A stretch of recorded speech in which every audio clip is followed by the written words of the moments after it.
Well, everyone, the day has finally come. I thought I was going to give it like another week, but I think I have pretty much all my opinions set on the iPhone SE 2. Now, not only have I been using this phone extensively, but I've been comparing it to a bunch of my different phones. I've compared it to the S20s, the 10Ss, the 8s, the iPhone 7s, the iPhone 6Ss, a ton of different phones, even the Samsung Galaxy S10 and Pixel 3a, and I think I've came down to a conclusion of what I think the iPhone SE 2 is, and who should buy it, who shouldn't buy it, and some other really good alternatives to this specific phone. Now, this is all my opinion. I'm not saying my opinion is right, but it's kind of like what I've been seeing so far, and I think this is pretty much going to be a full review. It's been a while, I think, since I've done a full review of a brand new phone. I think the last ones were like, I don't even think I've done one for the S20, but with the iPhone SE 2, there's a lot good for it. And I think overall, this phone is a very, very compelling push into, I think, the budget standpoint. Before this, Apple's cheapest phone they sold that wasn't the iPhone 8 or 8 Plus was the iPhone XR, and that's a $599 phone right now. And I think there was a big gap, even before the iPhone 8 and 8 Plus dropped out, that there was just something there that really kind of, those iPhone 8s, they were kind of outdated for sure. And even though the iPhone SE 2 is kind of recycling that same body, it's still good to have some type of, newer processors, newer chipsets, newer camera even, kind of, that allow more capability. And I think with the SE 2, Apple really nailed it out of the park, and I can't fault Apple for making a phone like this, Like, there's really nothing bad. It's not like they're forcing people to buy it. However, I do think it was kind of weird to take out the iPhone 8 Plus immediately, because I think that phone still has a lot of value too. And there are rumors of an iPhone SE Plus coming out, but it still would have been really cool had there been, an iPhone 8 Plus still in their lineup, maybe a little bit cheaper, but at the end of the day, it is what it is. Now, with the iPhone SE 2, one of the biggest complaints, in my opinion, so far, like every single time I've compared this one to any other phone, I always talk about that screen. And it's something that, we're just kind of so used to from Apple for them recycling parts. And again, I don't want to hate on it. They have to hit that $400 price tag, so they have to cut corners here and there. But my thing is that if you look at the phones like the Samsung Galaxy A series of devices, and these are the perfect phones to compare these to, those are budget phones from Samsung, and I've reviewed all those A series phones for the most part, a majority of them, and I just bought the A51 like the other day. And that phone, when you look at it, it's like that phone looks just like a Samsung Galaxy S20, and Samsung really knocked out of the park with that phone. But why can't Apple, with way more money they have and way different, capabilities that they have, why do they have to keep selling the same thing? You know what I mean? It's like they can change the design, maybe, cost a little bit more money here and there, but I think it would have been worth it maybe to change the design up a little bit. Maybe, make a cheaper version of the iPhone 10 or something like that. I'm not too sure what they could do, but do something in it where it changes the layout or change the design or something like that. I'm not really too sure. Again, they did change the Apple logo a little bit, but like other than that, it's almost exactly the same. The screen is the one thing, the screen is just one of those things that I've seen. There's not a lot of them, but I feel like they could have done something. And for the main excuse I've seen of people saying is if they changed it, they would have had to make the phone way more expensive and do this and that. And we're already at that $400 price tag. Like $400 definitely isn't like a crazy amount of money, but it's also not like $1 or $2, something like that. That's $400 is still a lot of money too, you know what I mean? So I feel like they could have done more with the design, but other than that, that's really the main thing on the outside. You have that 4.7-inch display, which is really nice, lightning port on the bottom, and on the back, glass back, you have wireless charging, which is really cool, and then that single camera setup, and that's a whole another topic too, man. I'll just hit on the camera right now. You have that 12 megapixel sensor, you can do 4K at 60 frames, which is good, and I like that, but the main problem I have with the camera is that it is single sensor. There's no telephoto, there's no, ultra wide, and even now in 2020, like I've said, if you could even compare it to like the Galaxy A series of devices again, which is probably one of its biggest competitors, those cameras have multiple camera setups within them, which is crazy. And you look at the Pixel 3a from last year, that also had a single camera setup, and I also said the same exact thing at that time when I did that review. So it's not just like it's Apple, I love Android, I love Google, so they did a single camera setup too. But now with the Pixel 4a, apparently it's going to be bringing a dual camera setup. I'm not really too sure, but either or, the camera quality is still very good. So don't get me wrong, you can do 4K 60, which is really nice. You have portrait mode on that thing, which is extremely good, and I love seeing that. So the camera quality and the pictures you're going to take on this thing are still going to be great.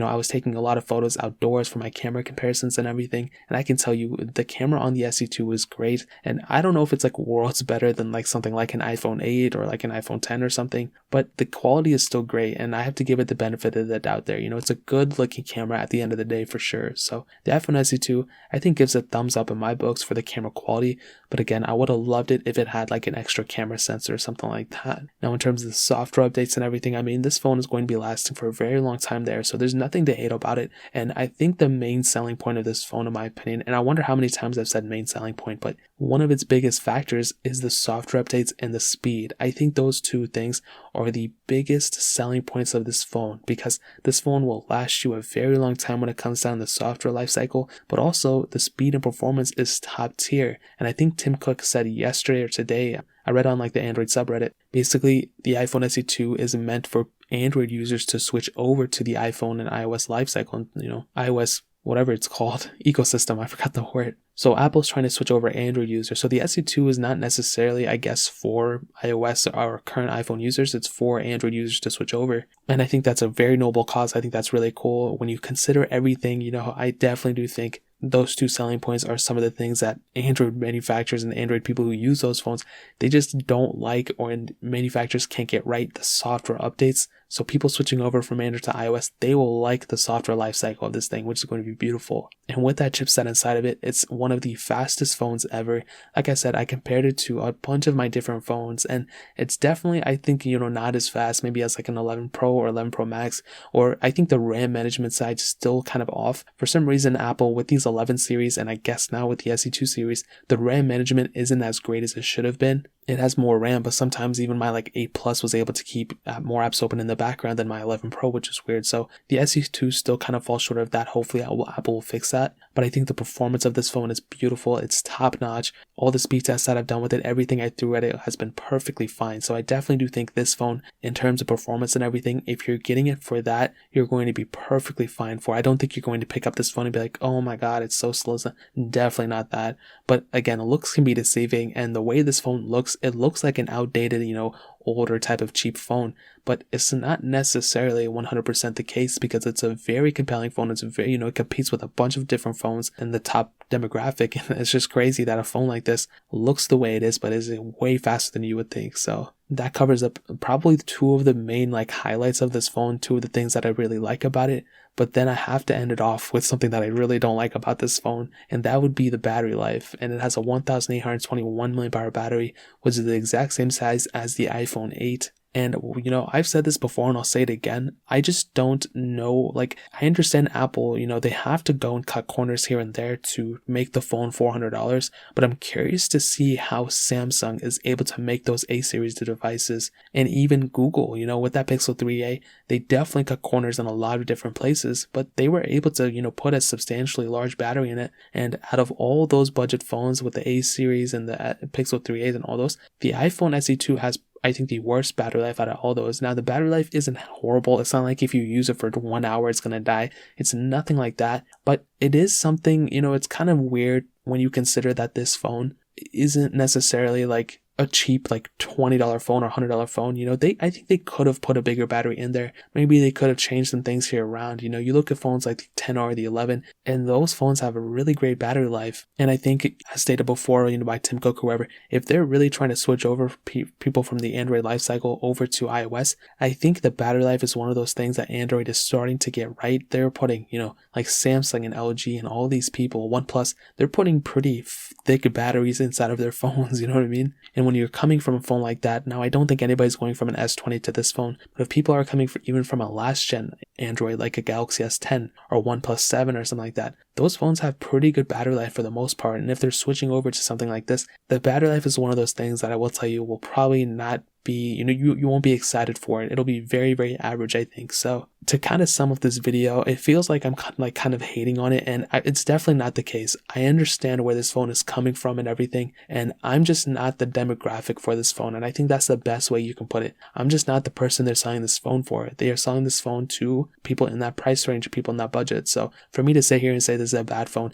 It's completely not a bad phone. For the price per dollar standpoint and for what you're getting, I think it's a tremendous phone in my opinion. I think there's a lot good with this, and there's really not too many crazy phones in the market that are offered at this value, but really the main ones that I can think of are the Pixel 3a and the Galaxy A51 and A series of devices. Other than that, this phone is a tremendous phone in my opinion, but out of those three, the A51, 3a, and the SE2, I think the SE2 is probably in third place, then the 3A, and then the A51 at number 1. So, and I've already compared this phone to those ones. It's not like I'm just saying that for no reason. Like, I've made videos already of those. So, however, with $400, you can still do a lot in the used market. And this is what I always come back to. Phones like the iPhone XS, 10, 10R, those phones are still being sold in the used market, even on Amazon, and you can pick those up for around the same price as this thing. And I would 100% recommend picking those up over this one. So it is what it is, but I would probably recommend picking those ones up over this one, like I stated. So I'll leave those linked down below if you want to pick them up from Amazon for the cheapest prices that I find. You can help support the channel at the same time. But those are my opinions on the SE2. Again, I like this phone. I think it's really cool, but it's just not for me. So that really pretty much covers it. If you guys have any other questions or anything, leave it down in the comment section below. Hit the like button, that would mean so much, but definitely hit that subscribe button. Every single subscriber that we get really does count. So it means so much if you guys can hit that. Also check out the other links down in the description as well. My Twitter, my Instagram, my second channel, all those links are linked down below. I'd really appreciate if you guys to check it out. More importantly than everything else, I love every single one of you guys. Hopefully I'll catch you guys in the next video. Peace out till then.